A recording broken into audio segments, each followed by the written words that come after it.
আসসালামু আলাইকুম। Hello guys, আশা করি আপনারা সবাই ভালো আছেন। আজকে আমরা এখানে আসছি, এখানে মূলত এখানে যেসব বসতি দেখা যায় এগুলো হচ্ছে মানে আমাদের দেশের ভাষায় বলা হয়, মানে আমরা গ্রামের ভাষা যেগুলো জানি যে রোহিঙ্গা আর কি, এরকম আর কি।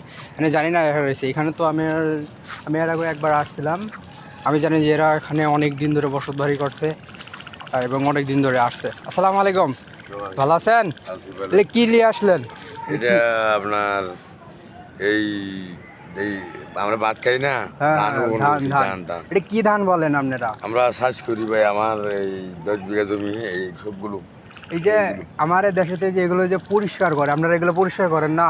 পরিষ্কার। এখানে আরেকবার আলসবো, তারপর পরিষ্কার করবো আর কি। আরেকবার হাল করে তারপর পরিষ্কার করবেন? ও ওকে ওকে ওকে, ঠিক আছে। ওকে এটা হচ্ছে আমার ভাই। আমরা যে কৃষক ভাই, হ্যাঁ আমরা যে নিজস্ব মানে হালাল গেজা খাই আর কি, নিজে রোপণ করে চাষ করে খাই। হ্যাঁ।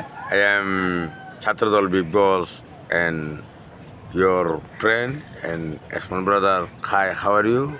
You all fine? আপনারাও শ্বাস করবো ভাই, এখানে বরকত আছে। এটা হালাল গেজা, এখান থেকে নেক বুজুর্গ সন্ধান হয় হালাল গেজা খেলি। হ্যাঁ, আর অবৈধ টাকার থেকে, অবৈধ খানার থেকে এই আল্লাহ যেন সবাইকে হেফাজত করুক। ইনশাআল্লাহ। ধন্যবাদ সবাইকে। Okay good bye, see. Okay okay, ঠিক আছে ভাই, আবার দেখা হবে। ওকে ওকে, ঠিক আছে। তাহলে আপনারা তো ভাইয়ের কথা শুনলেন। ওকে, তো নেক্সট এপিসোড একটু পরে দিচ্ছি।